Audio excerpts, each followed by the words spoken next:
Hey guys, this is Lee here, and in this video I'm going to go over the top 10 takeaways from the Women's North American Sunfish Championship held on the Great South Bay in Amityville, Long Island, hosted by the Dinghy Shop. Okay, let's go into it. Out of the 50 competitors, Sunfish women!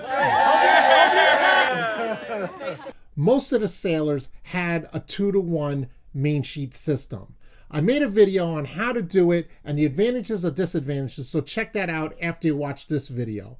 Most of the sailors were expecting moderate winds, about 15 miles an hour, so the 2-to-1 main sheet makes sailing easier because it makes the sailing take less effort, especially going upwind. So if you're having troubles trimming in your main sheet, especially going upwind, check out the 2-to-1 main sheet. It really does work. The second takeaway is most people had 2 halyards, or at least the option to go to the gens rig. So I made a video of the gens rig and how to do 4 different types of gens rig, but the 2 most seen on this weekend was the gust adjust with the Mendelblatt variation and the hanger system, where you take a short piece of line and you tie it to the top. I personally like the gust adjust with the Mendelblatt rig because I find it easier to adjust it on the fly, and you can move your boom up and down as needed. The main benefit of having the gens rig is that in heavier airs like they were expecting this weekend, it does depower the sail. And when you're using a 2-to-1, it makes it easier to trim, and you're depowering your sail, it makes sailing the 12 scheduled races a lot easier. Caitlin Cummings in the 103 boat, followed by Kimmy in the SS Mola Mola boat. Hey, you got Mola Mola versus Mola Mola! So, Caitlin's boat's called Mola Mola, Kimmy's boat's Mola Mola. Now the third takeaway, that most sailors who use the gens rig or the 2-halyard system, they do like a mast cleat, like this, except not broken. What this does, it helps organize your lower halyard and your upper halyard. I personally like to use the gens rig and tie it like a normal halyard to the deck cleat, and I use a vang. And I just like to cleat it on the upper, so when I want to adjust it from a full rig to a gens position, I just go up and I unlash the upper halyard from the cleat. It's a lot easier. So if you're liking this information, please don't forget to smash that like button, subscribe to the channel. I really appreciate it. At least one sailor, like Lee Parks, had a custom-made 30-year-old deck cleat system. This is a Todd Edwards. Oh, so it doesn't bolt down. 35 years ago. It does not. I tie it, I bring it with me. So this actually fits the older boats better? Yeah, well, it depends. Each one has a different length of cockpit that you can lip here. So right, this okay. one has so a different lip, and that's why that one's raw. So you bring this to Worlds?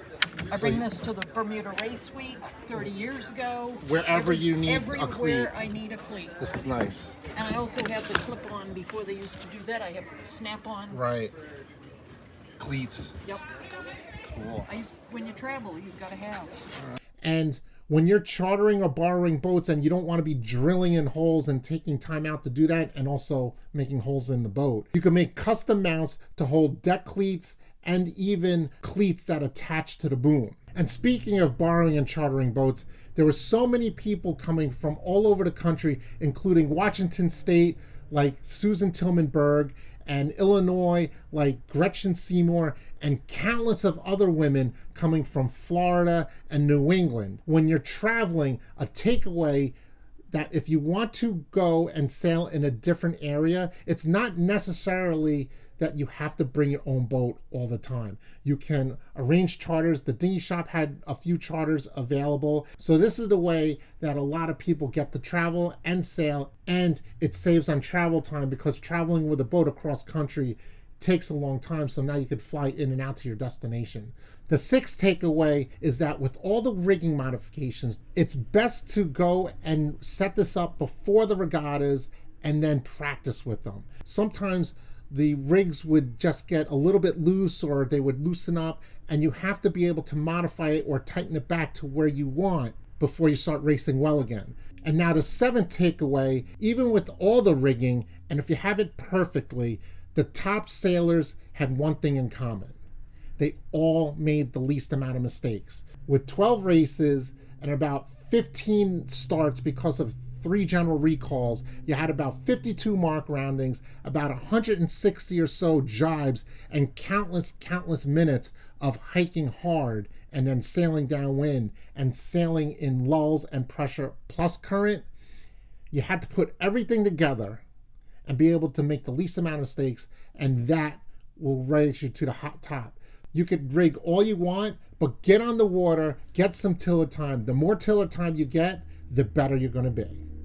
Now, the 8th takeaway I took from the Women's North American Championship hosted by the Dinghy Shop is that there's a special camaraderie, especially with these big sunfish events. Now, this is a women's sunfish event. I went down there and volunteered a little bit of my time, and then I saw friends from all over the country that I haven't seen in months and sometimes even years get together with a group of like-minded people focusing on sailing and having fun. It was just enjoyable.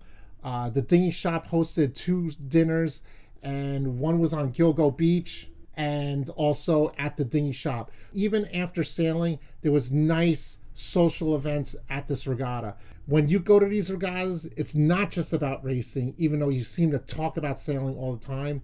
It's just meeting people and being surrounded by friends and making new friends. Now, the 9th takeaway, so many people who do it for their own reasons. Some people come out and decide this is going to be my first regatta.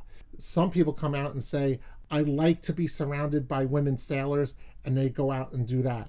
Others, they want to do it for the challenge. And others, they get introduced to the boat by a family member like Taylor Eastman from Hyannisport Yacht Club, who just graduated Dartmouth College. She was an excellent sailor. Her mom taught her a little bit of sunfish sailing, and she ended up finishing second.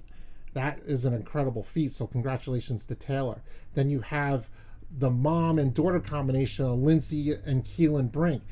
They came together. They're very good sailors, but they also are mom and daughter. How many times can you actually say you're competing in the same game as your daughter? So this is really special for them. And most of the sailors, they like the challenge of sailboat racing, doing new things. Like Lauren Bernard Scott, she port tacked the fleet on a beautiful start. Now that's something that you don't do all the time. To be able to do that against a 50 boat fleet, very impressive. Now others, they want to do this for some other crazy reason, like Barbara Meyer from Sarasota. This is her first big regatta in the Sunfish, but she has sailed, this is a very interesting thing. She has sailed her Sunfish in 42 states already, and including Alaska. So her goal is to sail in all 50 states. So I hope she cracks that record in the next year or two. So that's an amazing feat. Mary O'Brien and Keelan Brink and Nikita Trost, who topped all the juniors. Congratulations to those top young sailors. And it's really cool to see people coming in like Kelly Johnson, who just got recently engaged to Andy Beckman, and also Kimmy Jackman, who sailed a wonderful regatta, finished in 3rd place overall, and she just got engaged 2 weeks ago to her boyfriend. So congratulations to both of them. Then, of course, you have the top sailors who want to go out there and actually try to win this one. And congratulations to Gail Hauser, who won her 6th Women's North American Championship, tying her with another 6-time champion in Nancy Haberlin. So let's see if Nancy Haberlin is going to come back and make sure Gail isn't the first one to 7 titles. This is going to be interesting. So who's going to be the GOAT in the near future? I have no idea. And congratulations to all the sailors that I sail with at Menantek Yacht Club and Wet Pants and Manhattan Yacht Club and Sebago. It's all been a lot of fun watching everyone sail. And that brings me to the 10th takeaway, which is everyone just had fun. I saw a lot of smiles. I saw a lot of encouragement. I saw big leads and wins being cheered for by people who finished behind them. That's not usually a case, but this fleet, a women's Sunfish fleet, is just that much special. So if you ever want to come out and sail, check out the sunfishclass.org website, and it has the calendar of all different events There's a midwinters coming up. There's small events coming locally to you. And then there's these big events.